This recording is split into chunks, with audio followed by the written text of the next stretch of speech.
Hello YouTube, my name is Ramen, and today I'll be sharing my Gold Pride Punk deck profile. Without further ado, let's get right into it. So starting off with the punks, we have 3 copies of Ramen. She's your main normal summon of the deck. She pays 600 life points to search a punk monster.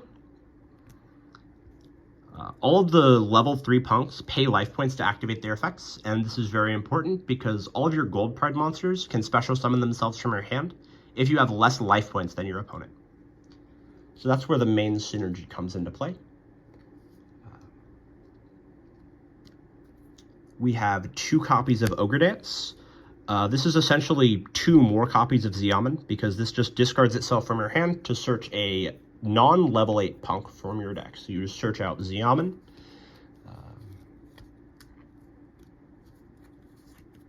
I'm playing 3 copies of P.U.N.K.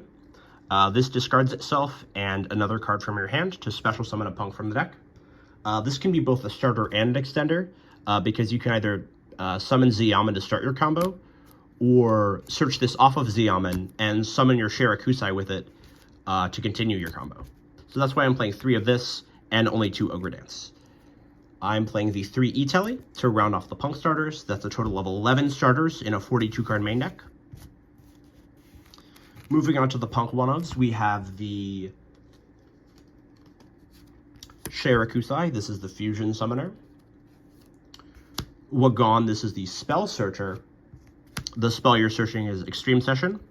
Extreme Session is basically Pot of Greed. So when you activate when you pay life to activate a punk monster, a psychic monster's effect, you get to draw a card, and this is twice per turn. So you will get 2 draws throughout the course of your combo. You can also banish a punk from your graveyard to summon a punk from hand. This comes up in the combo. You play Deernout, which revives the punk when sent from the field to the graveyard. This is part of the combo. You play Madam Spider, which is the Trap Searcher, and the trap you play is Dangerous Gabu. This is a monster to gate. You don't want to draw the trap going second, so you side out this and you side out these 2 going second, which is important to note. Now on to the Gold Prides.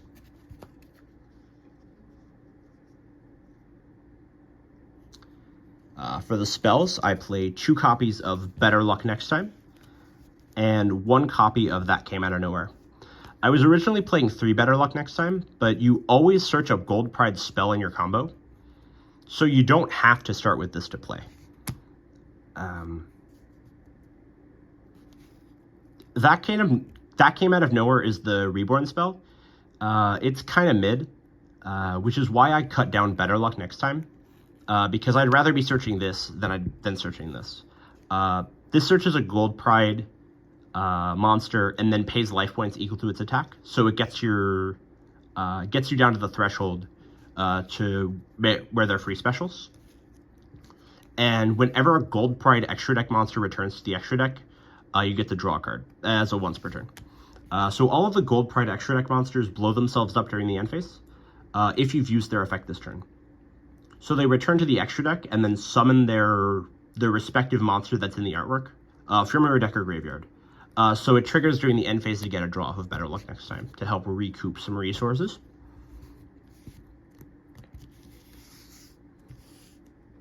On to the monsters. You play 2 Captain Carry. She's the Trap Searcher, and the trap you're searching is Start Your Engines. Now, Start Your Engines is one of the most ridiculous traps I've ever seen. If your opponent normal or special summons a monster, you can target that monster, reveal 3 Gold Pride monsters from your deck, pop that monster, and then randomly summon one of the revealed monsters. It's removal, and it's a combo starter. What more can you ask for? The fact that you have to reveal 3 and randomly select one gets a little awkward, which is why we're playing 3 Leon. You want to have 3 Leon so you can reveal 3 copies of it to summon off of Start Your Engines, or 2 copies if you've already used one in your play. You really don't love drawing this card. It's kind of awkward to play a 3. You can sometimes draw too many of it, but you have to play 3, just so you have it to summon off the starter engines. On summon, it revives a Gold Pride from the graveyard, but it locks you into Gold Prides. This restriction isn't too bad because it also has a quick effect on your opponent's main phase to synchro summon a synchro monster using Gold Prides you control as material. So if you summon it on your turn, bring back a guy, you can synchro it off on your opponent's turn with its own effect, and make whatever synchro you want, which is pretty cool. You can make 6s with Captain Carry. You can make 8s with Rollerballer, and you can make 11s with Nitro Head. So speaking of Rollerballer and Nitro Head, Rollerballer is crazy. During either player's main phase, as a quick effect, it can perform a fusion summon of a Gold Pride fusion. And the Gold Pride fusion is busted. It's insane. Nitro Head is really cool on its own. So during your opponent's standby phase, it summons a token to their field. And then as a quick effect, you can blow up the token and the 4 adjacent monster zones, or 3 adjacent monster zones if it's not under an EMZ.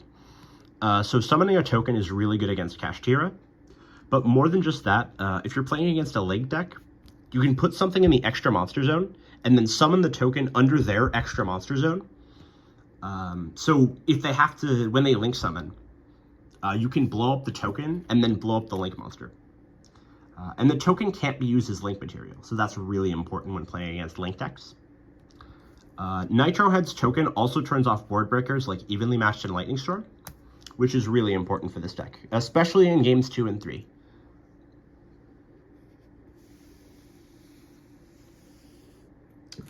Now let's take a look at the stables. I was able to find room for 10 hand traps in this deck. So we are playing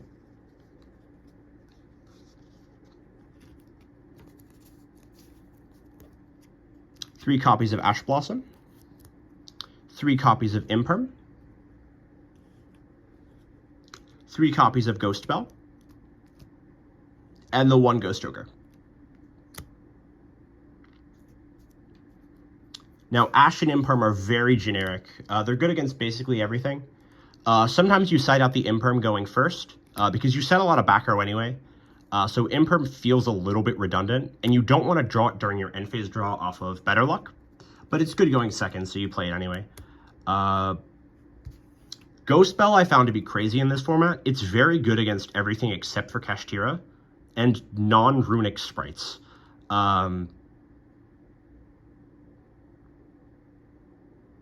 People are sleeping on this card. It's crazy, especially against Lab, which is one of your harder matchups.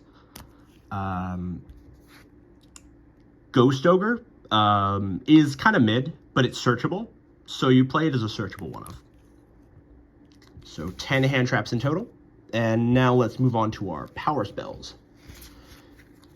So for our 4 power spells, we're playing 2 Triple Tactics Talent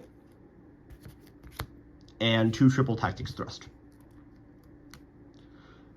So Thrust I really like in this deck because you have an archetypal trap card that you can set if you get hand trap going first.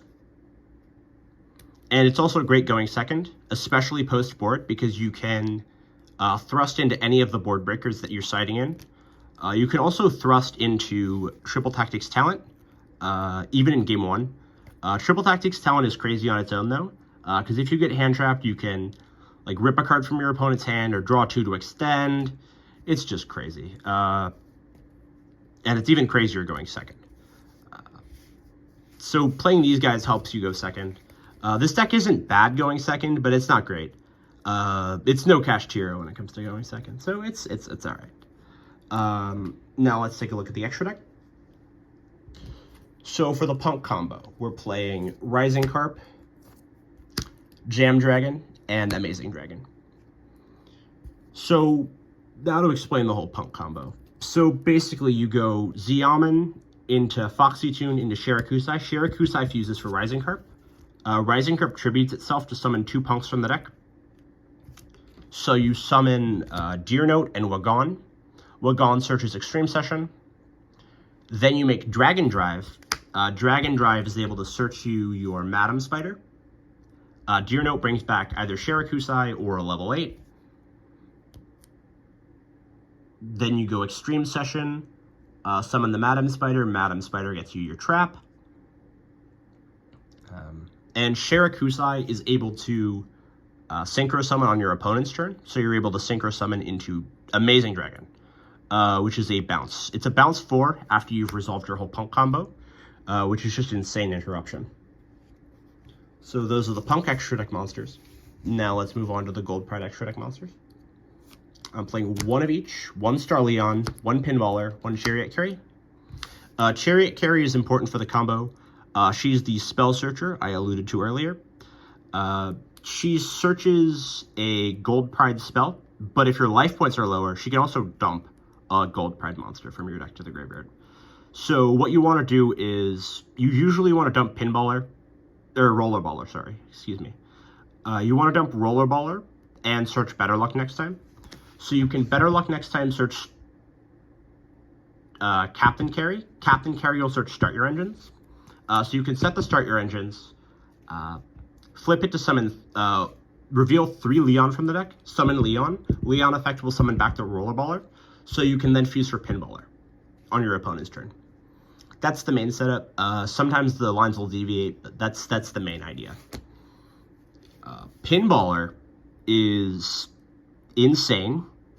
On summon, it just equips monsters your opponent controls up to the number of materials used for its fusion summon. So usually you'll be equipping 2. This doesn't target, and if you have less life points than your opponent, the activation cannot be negated, which is bonkers.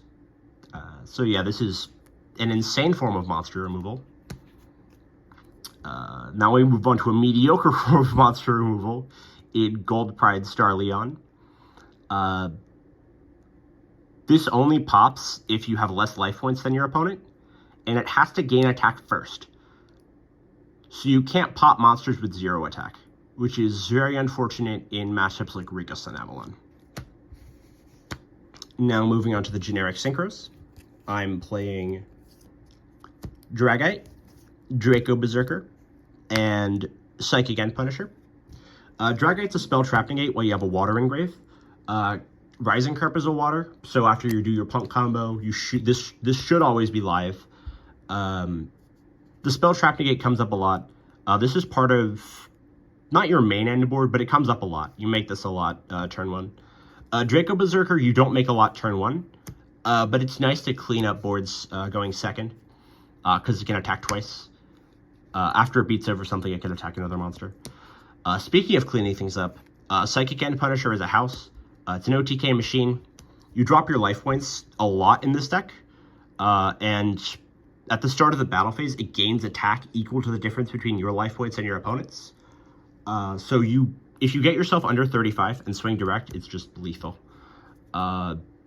This guy is also unaffected by your opponent's activated effects when your life points are lower than theirs. Notice I said activated effects, so this does lose to skill drain, which is important to note.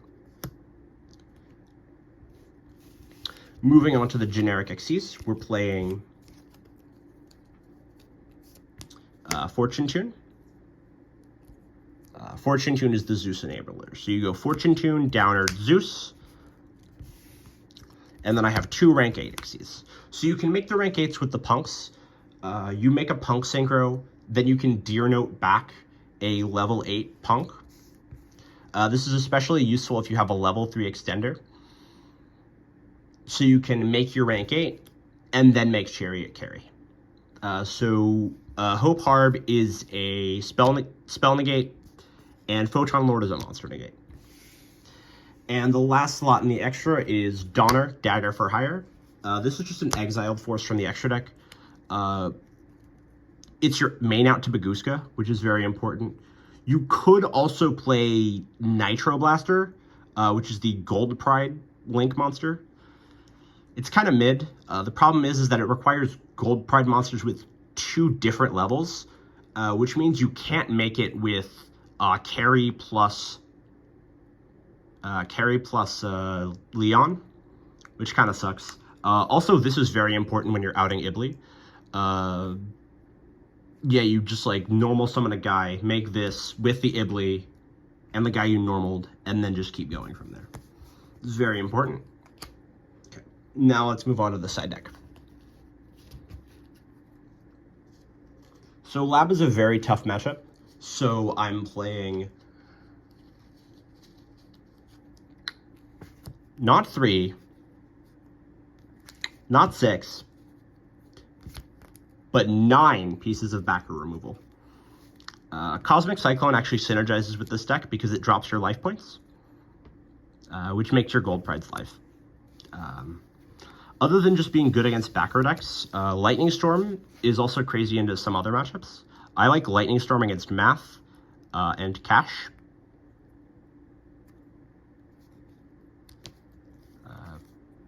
Evenly matched, I like against Brandon and Rika Sun Avalon. It's pretty good. Quality board breaker. Speaking of quality board breakers, I play 3 copies of Dark Ruler No More. This is really good into Sprite. I also sided into Cash. It's quite solid in those matchups, in addition to some rogue stuff. Solid all around. 3 copies of Droll and Lockbird. A quality hand drop. It's not as good as it was last format, but I still think it's worth siding. It's good in a lot of random matchups. So yeah, that's the deck, guys. I hope you enjoyed. Have a great day.